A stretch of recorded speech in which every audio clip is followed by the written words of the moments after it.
소화기에 문제가 있어서 식사 섭취를 하지 못하는 경우에는 정맥주사로 영양성분을 투여해 줄 수밖에 없습니다. 그런데 부족하지 않은데도 불구하고 의사의 과잉 치료나 환자의 요구에 의해서 수액제가 남용되고 있습니다. 특히 의 경우, 암 환자의 경우에는 암세포가 정상세포보다 포도당과 결합하는 수용체가 월등히 많기 때문에 암세포에 더 많이 포도당을 공급해줘서 암세포를 사육하는 결과가 될 수 있기 때문에 주의하셔야 합니다.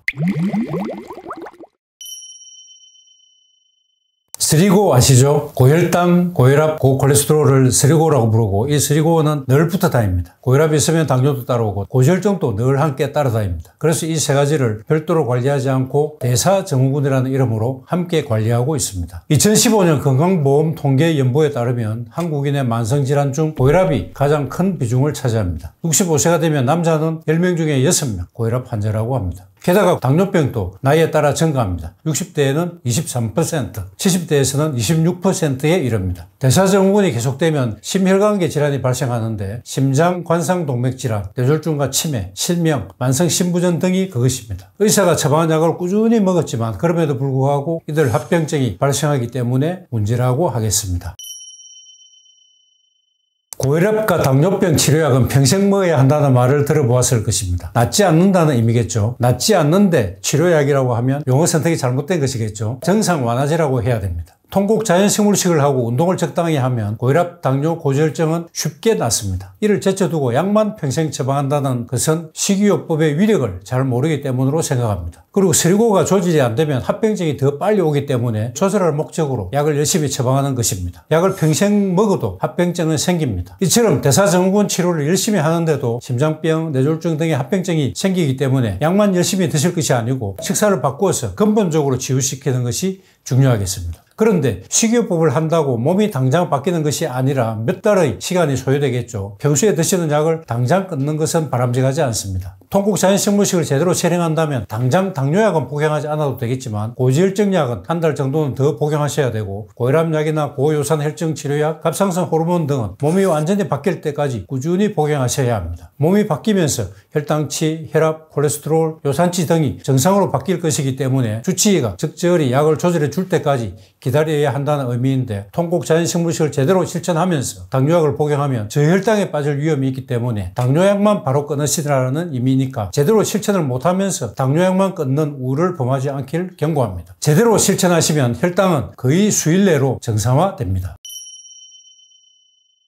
식사가 가장 중요하고 운동은 조금만 하셔도 되는데 이 식사는 통곡 자연식물식입니다. 현미밥이나 통밀 등의 통곡식을 주식으로 하는 것이고 이와 함께 채식을 하는데 단순히 배추, 상추 등의 잎채수만 먹는 것이 아니라 줄기, 뿌리, 열매, 과일, 해조류 등 다양한 식물을 먹되 가공이 많이 되지 않은 자연에 가까운 형태의 자연식물을 먹습니다. 자연식물 속에는 비타민, 미네랄, 식물 영양소 등 우리 몸을 되살리는 항산화 영양소들이 많이 함유되어 있을 뿐 아니라 섬유질이 많이 함유되어 있는데 음식으로 함께 들어오는 여러가지 화학물질, 중금속, 발암물질들을 흡착해서 대변으로 배설시켜 주니까 나쁜 성분을 막아주는 방어작용이 있다고 할 수 있겠습니다. 섬유질로 나쁜 성분이 들어오지 않게 막아주고 항산화 영양소로 몸을 회복시키니까 어찌 건강이 좋아지지 않겠습니까? 통곡 자연식물식으로 대사증후군이 완치되는 데 걸리는 시간은 결코 길지 않습니다. 보통 이 식사법을 시작한 첫 일주 만에 혈당은 아주 많이 떨어지고 한 달쯤이면 콜레스테롤도 현저하게 떨어집니다. 하지만 혈압의 교정에는 시간이 좀 더 걸리는데 보통 석 달쯤 되면 혈압도 정상으로 회복됩니다. 물론 스트레스나 다른 원인으로 인한 고혈압과 당뇨는 약의 복용이 동반되어야 할 수도 있지만 처음 복용하던 약의 양에 비하면 현저히 적은 양을 복용해도 되고 그런 특별한 경우가 아니라면 식사 교정만으로 수년간 복용하던 약을 모두 끊을 수 있고 건강한 삶을 영위할 수 있으니까 대사증후군으로 인한 합병증의 공포에서도 당연히 해방될 수 있습니다. 식이요법을 지속하기 어려운 사람은 약을 다시 복용하시면 되고 형편이 허락하신다면 다시 식습관 교정으로 다시 치료할 수 있습니다. 고슬고슬한 흰 쌀밥에 조기구이를 먹는 것을 최고의 영양식단으로 생각하는 한국 사람들이 꽤 많습니다. 아침마다 과일 주스를 마시는 것을 건강의 비결로 생각하시는 분들도 많습니다. 중년 여성들은 골다공증을 막으려는 노력의 하나로 매일 우유 한 잔을 꼬박꼬박 챙겨 먹고 있습니다. 방금 말씀드렸던 흰 쌀밥, 과일 주스, 우유는 건강식이 아닙니다. 오히려 질병을 유발하는 식품들이라는 걸 잘 아셔야 합니다. 벼를 수확해서 그 껍질을 벗게 되면 현미가 됩니다. 이 벼의 속껍질이자 현미의 껍질을 미강이라고 부르는데 각종 비타민, 미네랄, 식물 영양소와 섬유질이 풍부하게 함유되어 있습니다. 그런데 사람들은 식감을 좋게 하기 위해서 미강을 도정해서 흰쌀로 밥을 지어 먹습니다. 미강과 쌀눈이 깎여 나가면 현미 속 영양소의 95%가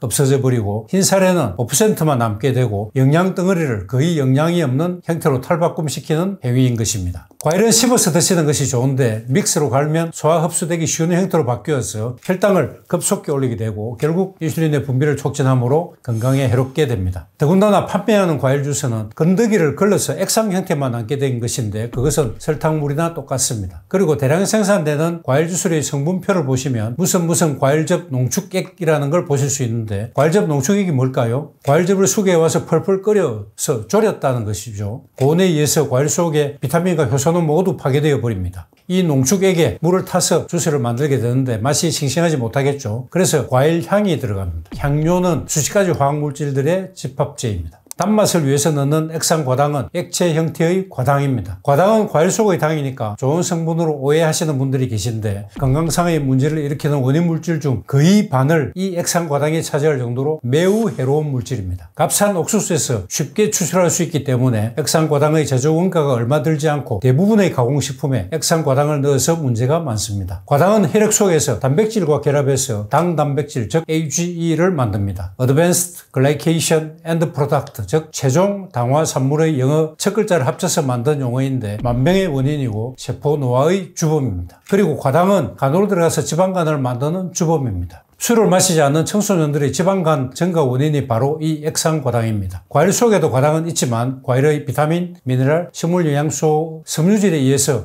혈당을 급속히 올리지 않아서 인슐린의 분비를 촉진하지 않기 때문에 건강에 나쁜 작용은 하지 않게 되지만 당도가 높은 과일을 너무 자주 많이 드시는 것은 건강을 해칠 수도 있으니까 채소는 마음껏 드셔도 되지만 과일은 조금만 드실 것을 추천합니다. 우유는 산성식품입니다. 우리 몸속에 산성식품이 들어가면 중화시키기 위해서 알칼리 성분이 필요한데 가장 신속하게 동원할 수 있는 알칼리가 바로 뼈 속의 칼슘입니다. 뼈 속의 칼슘이 빠지게 되어서 골다공증을 유발하게 됩니다. 우유나 육류에 함유된 인 성분은 콩팥에서 칼슘과 경쟁적으로 작용하기 때문에 신장에서 칼슘의 재흡수를 방해해서 결국 칼슘이 모자라게 되고 골다공증을 촉진합니다. 칼슘을 보충하고 싶으시면 멸치나 뱅어포 등 뼈째 먹는 생선이나 시금치 등의 녹색 채소류, 두부 등의 콩 제품을 추천합니다.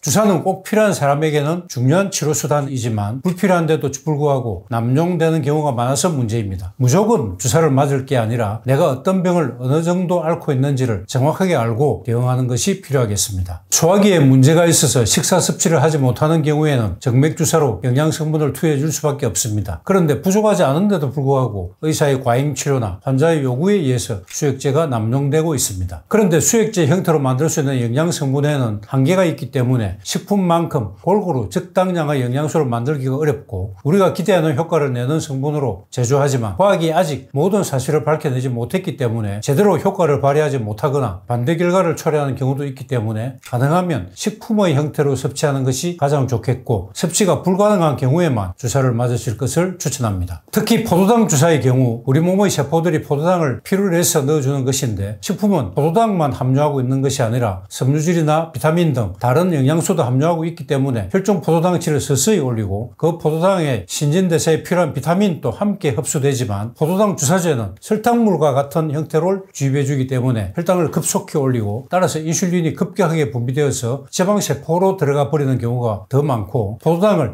신진대사하는 데 필요한 비타민도 부족하기 때문에 원하는 만큼의 효과를 얻기 어렵습니다. 암 환자의 경우에는 암세포가 정상세포보다 포도당과 결합하는 수용체가 월등히 많기 때문에 암세포에 더 많이 포도당을 공급해줘서 암세포를 사육하는 결과가 될 수 있기 때문에 주의하셔야 합니다.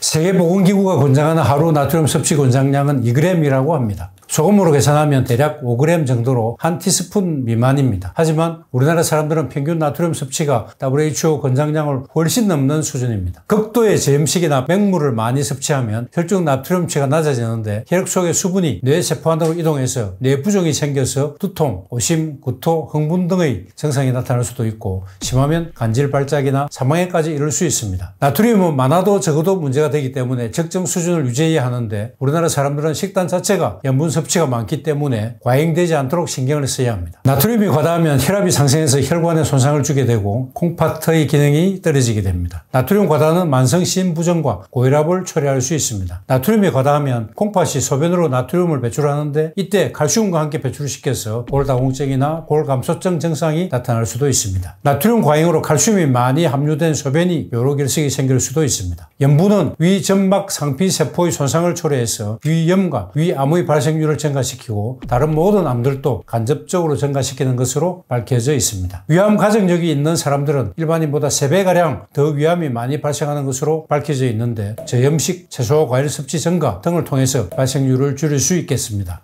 국찌개류나 김치 및 젓갈류를 많이 먹는 우리나라의 음식 문화의 특성상 나트륨을 필요 이상으로 많이 섭취하고 있고 몸이 균형을 유지하기 위해서 물을 많이 먹게 되고 혈류량이 늘어나서 이것이 혈관에 부담을 주게 됩니다. 고혈압은 결국 심장에도 무리를 줘서 심장질환도 일으키게 됩니다. 세계보건기구에 따르면 나트륨 섭취량이 초음 기준으로 6g씩 증가할 때마다 관상동맥 심장질환 사망률은 56%, 심혈관 질환 사망률은 36% 증가하는 것으로 나타났다고 합니다.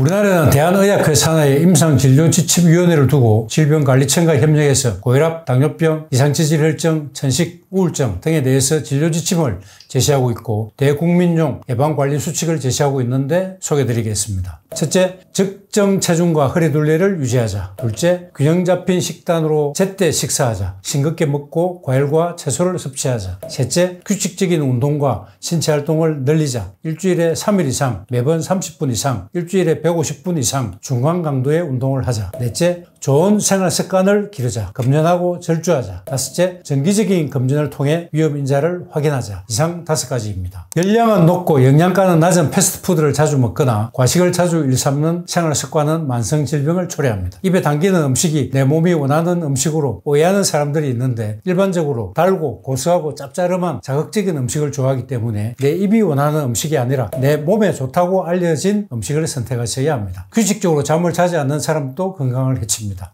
식사 후 바로 쉬는 습관도 좋지 않습니다. 아침이나 저녁에 하는 운동만으로 내 건강이 유지될 걸로 생각하면 오해입니다. 하루 종일 앉아서 생활하는 생활 패턴을 가지고 있는 사회인들은 섭취한 에너지를 태울 일이 없기 때문에 만성적인 열량 과잉으로 인한 신진대사 저하가 누적됩니다. 식후에는 조금씩이라도 걷는 습관을 들이는 것이 좋겠습니다.